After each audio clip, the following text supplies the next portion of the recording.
দেখ হামিদুল, তুই বাবার একমাত্র সন্তান, তোর এমন কোনো চাওয়া নাই যেটা আমি পূরণ না করছি, কিন্তু আমার একটাই কষ্ট, তুই বাবার কথাই শুনোস না। ওয়াও, বাবা দেখছো কত সুন্দর কেটিএম বাইক। হ্যাঁ, বাইকটা তো অনেক সুন্দর, কিন্তু বইলা লাভ নাই, বুঝিস নাই, তার তো এই বাইকে আমি কিনা দিমু না। তুই তো বাবার একটা কথাও শুনোস না, পড়াশোনা করতে চাস না। চল বাসায় চল।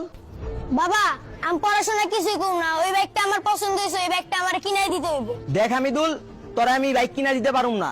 তুই পড়াশোনার বাহানা দিয়া এই পর্যন্ত অনেক কিছু নিছস, তারপরেও পড়াশোনা ঠিকভাবে করস না। তোরা আমি বাইক কিনা দিতে পারুম না, কিন্তু তোর পড়াশোনা করতে হইব, বুঝছস? বাবা, এখন তো আমি ঠিকভাবে পড়াশোনা করব, তুমি আমার না করো না, ওই বাইকটা আমার কিনা দাও। দেখ হামিদুল, তুই আমার একমাত্র সন্তান, তোর কথা আমি ফালাইতেও পারি না। এই শেষবারের মতো তোর একটা আবার সুযোগ দিমু, ওই বাইকটা তোর আমি কিনা দিমু, কিন্তু তোর আমাকে কথা দিতে হইব তুই সুন্দরভাবে পড়াশোনা করবি। বাবা, আমি তোমার কথা দিতেছি, আমি ঠিক মতো পড়াশোনা করব, তাও তুমি আমার ওই বাইকটা কিনা দাও। আচ্ছা ঠিক আছে, তোর কথা আমি শেষবারের মতো বিশ্বাস করলাম। তোর এত টাকা দিয়ে বাইক কিনা দিতেছি, যদি পড়াশোনা না করস তোরে কিন্তু আমি মারতে বাধ্য হমু। চল, তোর আজকে বাইক কিনা দিমু। ভাইয়া, এই বাইকটা তো আপনার, এই বাইকটা আমার ছেলের অনেক পছন্দ হয়েছে। এই বাইকটা কত টাকা বিক্রি করবেন আমাকে বলেন, আমি টাকা দিয়ে দিতেছি। ভাইয়া, বাইকটা আমার ঠিক আছে, কিন্তু বাইকটা তো আমার অনেক শখের, এটা তো আমি বিক্রি করব না। ভাইয়া, এটা আমার একমাত্র সন্তান, ওর কোনো আবদারি আমি কখনো ফালাই নাই। ওর বাইকটা অনেক পছন্দ হয়েছে, আপনি না করেন না, বাইকটা আমার কাছে বিক্রি করেন, প্রয়োজনে আমি কিছু টাকা বাড়ায় দিব। দুঃখিত ভাইয়া, বাইকটা আমার অনেক শখের, এটা আমি বিক্রি করতে পারবো না। ভাইয়া, বাইকটা তো আপনার, আপনাকে তো আমি জোর করতে পারবো না।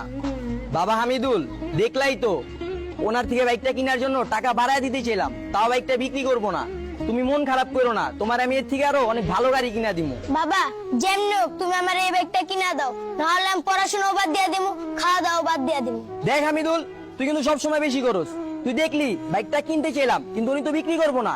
তোর জন্য টাকা বাড়ায় দিতে চাইলাম, তাও তো উনি বিক্রি করবো না। আর আমি কি করুম বল? এইটাও তো বললাম, এর থেকে আরো ভালো বাইক তোর আমি কিনা দিমু। আর তুই যদি এখন কথা না শুনোস, তোরা কিন্তু আমি মারতে বাধ্য হমু। চল সোজা বাসায় চল। এই যে ভাইয়া, একটু শোনেন। জি ভাইয়া বলেন। আচ্ছা ভাইয়া, আমি বাইকটা বিক্রি করব, কিন্তু একটা শর্ত আছে, যদি ওই বাইকটা চালাইতে পারে তাহলে আমি বাইকটা বিক্রি করব। আচ্ছা বাবা, তুমি কি বাইকটা চালাইতে পারবা? জি আঙ্কেল, আমি চালাইতে পারবো। আচ্ছা ঠিক আছে, তুমি যদি চালাইতে পারো তাহলে আমার বাইকটা বিক্রি করতে কোনো আপত্তি নাই। এই নাও চাবি নাও। আচ্ছা, আপনি খালি দেখেন আমি কিভাবে বাইকটা চালাই। मत हो कोई तुझे बेइंतहा प्यार दूं मैं जाने দেখছেন ভাই, আমার এতটুকু বলা বাইক চালাইতে চায়। বাবা, তুই তো ভালোভাবে বাইক স্টাডি করতে পারস না, তুই তো বাইকটা লাগুও পাস না, তুই কিভাবে বাইক চালাবি বল? আবার বলস তোর বাইক কিনা দিতে। আচ্ছা যা, আমি স্টার্ট করে দিতেছি। सारी हर मेरी अब मैंने আচ্ছা ভাইয়া, আপনি একটা কাজ করেন, আপনি ওর পিছে উঠেন, তারপর আপনারা দুজন মিলে একটু ট্রায়াল দিয়ে আসেন। আচ্ছা ভাইয়া, ঠিক আছে।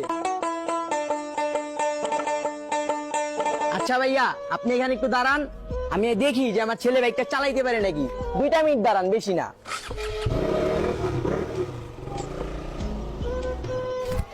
হ্যাঁ ভাই, কি করলেন? ওরা বাপ পড়া তো দূরে এবার পারো, ওর যে বাইক দিল না, তো বাইক তুলে পলাই যাবো, ওরা তার আইবো না। আয় হায়, কি কোন ভাই, আমার এত দামের বাইক ভাই, ওরা কি লয়ে গেল ভাই?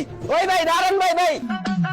আরে ভাই, আমরা বাপ পোলা কি বাট পার, এটা তো এখনো বুঝলেনই না। আপনার বাইক তো খায়া দিছি, বাইক আর পাইবেন না, থাকেন। ভাই ভাই, এই ভাই, এই ভাই, আমার বাইক দিয়ে দেন ভাই, ভাই।